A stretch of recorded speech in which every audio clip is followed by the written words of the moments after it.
10,000 students ಎಲ್ಲ ಅಭ್ಯಾಸ ಮಾಡ್ತಾ ಇದ್ದಾರೆ ಅಂತ ಕೇಳಿದ್ವಿ. ಮನೆಯೆಲ್ಲ ನಮ್ಮ ಒಂದು 5 ಮಕ್ಕಳಿದ್ರೆ ನಾವು ಸಂಭಾಳಿಸೋಕ್ಕಲ್ಲ.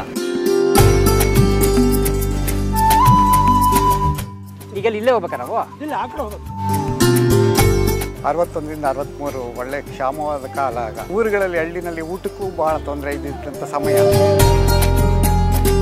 ಪ್ರತಿಯೊಂದು ಊರಿಗೆ ನೀವು ಗುಲ್ಬರ್ಗ, ಬೀದರ್, ರಾಯಚೂರು ಹೋದರೆ 25ರಿಂದ 50 ಹುಡುಗರು ಸಿಗ್ತಾರೆ.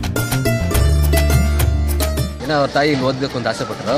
ಇಲ್ಲಿ ಚೆನ್ನಾಗಿ ಓದ್ತಾನೆ. ಅಲ್ಲಿ ಹುಡುಗರ ಜೊತೆ ಸೇರ್ಕೊಂಡು ಅಲ್ಲಿ ಹೋಗ್ತಾ ಇದ್ದ. ಗೋಶಾಲೆ ದನಗಳು ಹತ್ಕೊಂಡು ಅಲ್ಲಿ ಹೋದಾರೆ. ನಿಮ್ಗೆ ಅಲ್ಲಿ ಅಡ್ರೆಸ್ ತೋರಿಸ್ತಾರೆ. ಹೋಗಿ ಮನೆ ಬಿದ್ದೋಗ್ಬಿಟ್ಟೈತೆ. ಮನೆಯಿಂದ ಬುದ್ಧಿಯರಂ ಸಾಕ್ತಾ ಇದ್ದಾರೆ. I still remember the date 25 years back. Discipline, more than anything technical, we got common sense. I live in Los Angeles, California, USA. You name the country, we are there. ಇಲ್ಲಿ ನಾವು ಮಠದಲ್ಲಿ ಕಲ್ತವ್ರು ಮಾತ್ರ ಎಲ್ಲಿ ಹೋದ್ರು ನಾವು ಒಂದು ಅನ್ನಕ್ಕೆ ಮಾರ್ಗ ಇದೆ.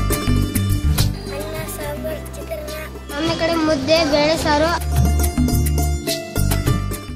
ಈ ಶಿವ ನಡೆದ ಹಾದಿಯಲ್ಲೇ ರಾಮೇಶ್ವರ ಸನ್ನಿಧಿಗೆ ನಾವು ಹೋಗ್ತಾ ಇದ್ದೇವೆ.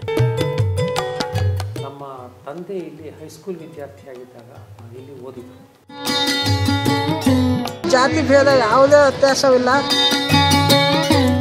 ಅಲ್ಲಿ ಅಲಿತಿದೆ, ಇಲ್ಲಿ ಕ್ಲೀನಾಗಿ ಓದ್ತಿದ್ದೀನಿ. ಜೈನದ ಭಾಳ ದೊಡ್ಡ ತತ್ವ ಯಾವುದು ಅಂತ ಕೇಳಿದ್ರೆ ಅಹಿಂಸೆ ಸಾಧ್ಯ ಹೇಳ್ತಾರೆ. ಲಿಂಗಾಯತ ಭಾಳ ದೊಡ್ಡ ತತ್ವ ಯಾವುದಂದ್ರೆ ದಾಸೋಹ.